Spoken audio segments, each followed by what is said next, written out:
नमस्कार, चंद्रकांत बेबट अमेरिका से। प्रेम, लव, इश्क, कितने पिक्चर बने, कितने गाने बने। फिल्म इंडस्ट्री हो या गांव, छोटा गांव हो या शहर हो, कोई भी देश हो, कोई भी जात, ये कहीं ना कहीं हम एक या दूसरी मतलब उसमें कोई जात नहीं होती, बात नहीं होती, उम्र नहीं होती। हम छोटे बच्चे को भी प्रेम कर सकते हैं। चलो, एक ऐसी कहानी जो मैंने पढ़ी, गायक मुकेश जी की प्रेम कहानी, कि ये आपको ऐसा लगेगा किसी फिल्म की कहानी पढ़ रहे हैं। मुकेश जी की पत्नी का नाम सरला था और वो स्वभाव से भी बहुत सरल थी। और सरल जी एक अमीर गुजराती ब्राह्मण बिजनेस फैमिली थी की बेटी थी। और मुकेश जी सरल जी के भाई के दोस्त थे। उसी वजह से सरल जी के घर उनका आना जाना होता रहता था। ज़्यादातर दोस्तों के घरों में आना जाना हर इंसान का होता है। एक दिन मुकेश जी और सरल जी के नयन अचानक से मटक्का हो गए। मुकेश जी थे एक हैंडसम नौजवान, सरल जी उसकी शख्सियत पर दिल हार गई, जबकि सरल जी की सरलता पर मुकेश जी का दिल आ गया।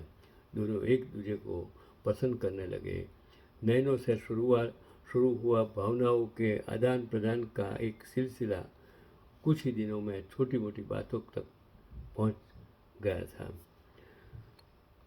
आपने हजारों दफ़ा एक कहावत सुनी होगी कि, और वो कहावत है एकदम सच, कि इश्क और मुश्क छुपाए नहीं छिपते। और मुकेश जी और सरल जी का भंडा भी एक दिन फूट गया। जब माता पिता घर सब जाहिर हो गया तो सरल जी ने उनके कहा कि वो मुकेश को पसंद करती हैं, शादी करना चाहती हैं उनसे। लेकिन सरल जी के माता पिता को यूपी का एक नॉन वेजिटेरियन कायस्थ माथुर लड़का, वो भी फिल्म इंडस्ट्री में काम करने वाला, जिसके पास कोई खास क्वालिफिकेशन भी नहीं है, काम धंधे के कोई अता पता नहीं है, वो अपने दामाद के रूप में कतई स्वीकार नहीं था। पर इश्क में डूबे शमा परवानों ने इन बातों की परवाह कब की है। मुकेश जी को सरल जी के घर आने के लिए मना कर दिया। तब सरल जी की एक झलक पाने के लिए मुकेश जी उनके घर के बाहर जाकर खड़े होने लगे। घंटों तक खड़े रहते। कई दफ़ा तो तेज बारिशों में भी मुकेश जी सरल जी की एक झलक पाने के लिए बड़े खड़े रहते और सरल जी के घर के बाहर निकलने पर पाबंदी लगा दी गई। उस वक्त सरल जी की छोटी बहन और उनके पड़ोस में रहने वाली उनकी एक दोस्त ने क्यूपिड की भूमिका निभाई और दोनों मुकेश जी और सरल जी के संदेशों के आदान प्रदान का माध्यम बन गई। सरल जी ने उन दिनों हर सोमवार को अपने घर से थोड़ी सी दूर स्थित शिव मंदिर जाया करती थी। एक दिन मुकेश जी ने सरल जी का तक संदेश भिजवाया कि सरल जी उन्हें शिव मंदिर के पास मिले। और सरल जी ने शिव मंदिर जाने की बात घर पर कही तो घर वालों ने साफ इनकार कर दिया। सरल जी ने भूख हड़ताल कर दी, कह दिया कि जब तक उन्हें शिव मंदिर जाने की अनुमति नहीं दी जाएगी तब तक वो कुछ नहीं खाएगी। सरल जी को टस से मस ना होते देख उन्हें शिव मंदिर जाने की परमिशन दे दी गई और सरल जी अपने घर से नंगे पैर निकली। शिव मंदिर पर उनकी मुलाकात मुकेश जी से हुई, जो वहां अपने दो दोस्तों विजय किशोर दुबे और मोती सागर के साथ मौजूद थे। जिस सुबह सरल जी शिव मंदिर आई थी, उस एक शाम पहले उन्होंने अपनी एक सहेली के हाथों से पर मेहंदी लगवा दी थी और मुकेश सरल और मुकेश सिंह के दोस्तों वो शिव मंदिर से भाग गए और कांदीवली के एक दूसरे मंदिर में मुकेश सरल ने शादी कर ली। इस जमाने के प्रख्यात अभिनेता मोतीलाल जी ने सरल जी का कन्यादान किया था। यूँ इस तरह मुकेश जी व सरल जी हमेशा हमेशा के लिए एक दूसरे के लिए हो गए। जिस दिन मंदिर में इन दोनों की शादी हुई थी वो तारीख थी 22 जुलाई 1946, यानी मुकेश जी का जन्मदिन था उसी दिन। इस तरह 23 साल की उम्र में मुकेश जी ने सरल जी से शादी कर ली। आखिर में एक और दिलचस्प बात हुई कि मुकेश जी की पत्नी सरल जी का जन्मदिन तो वो बहुत लोगों को नहीं पता होगा, और जो उसका जन्मदिन भी 22 जुलाई होता था, जिस दिन सरल जी ने मुकेश के घर संग से भागकर मंदिर में शादी की थी, उस दिन सरल जी भी 18 साल की हुई थी। मुकेश जी की अभी पुण्यतिथि गई 27 अगस्त 1976 को अमेरिका मिशिगन में एक लाइव कॉन्सर्ट में गाते हुए मुकेश जी का निधन हुआ था, और मुकेश जी मात्र 53 साल की उम्र में ये दुनिया छोड़ गए थे।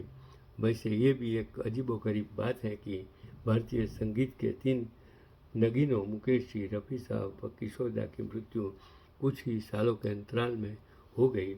मुकेश जी 53 साल के थे जब उनकी मृत्यु हुई। रफ़ी साहब 55 साल के थे मृत्यु के वक्त, और किशोर दा 58 साल के थे जब वो इस दुनिया से चले गए। ये तीनों गायक छोटी सी उम्र में चले गए, लेकिन जो छाप भारत के संगीत जगत में छोड़ के गए, जो गाने गा कर गए, और वो तीनों का अलग अलग आवाज़, कंठ, शायद कोई मुकेश, रफ़ी और किशोर दुनिया भर में, भारत में कभी भी पैदा नहीं होगा। ये भी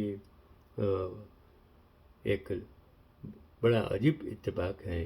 खैर, मुकेश जी को जो मैंने आर्टिकल्स पढ़ा वो किस्सा टीवी का था, और मैं उनको आभार व्यक्त करता हूँ कि ऐसी सारी कहानियाँ वो फेसबुक पर रखते हैं। मैंने पढ़ा तो मैंने सोचा कि ये कहानी आप तक, तो मैं रफ़ी साहब और किशोर दा ये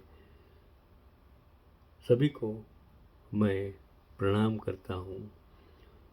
तो ये एक कोई रिपोर्ट की गई एक स्टोरी थी, उसमें से उन्होंने किसी ने पोस्ट की थी। तो मुकेश जी के जो पुण्यतिथि अभी गई, इस पुण्यतिथि के लिए मैं उसको शत शत नमन करता हूँ। तो अब किस्सा टीवी में जो अच्छी अच्छी कहानियाँ लिखते हैं और वो फेसबुक पर मुकते हैं, मैं उनका भी धन्यवाद करता हूँ।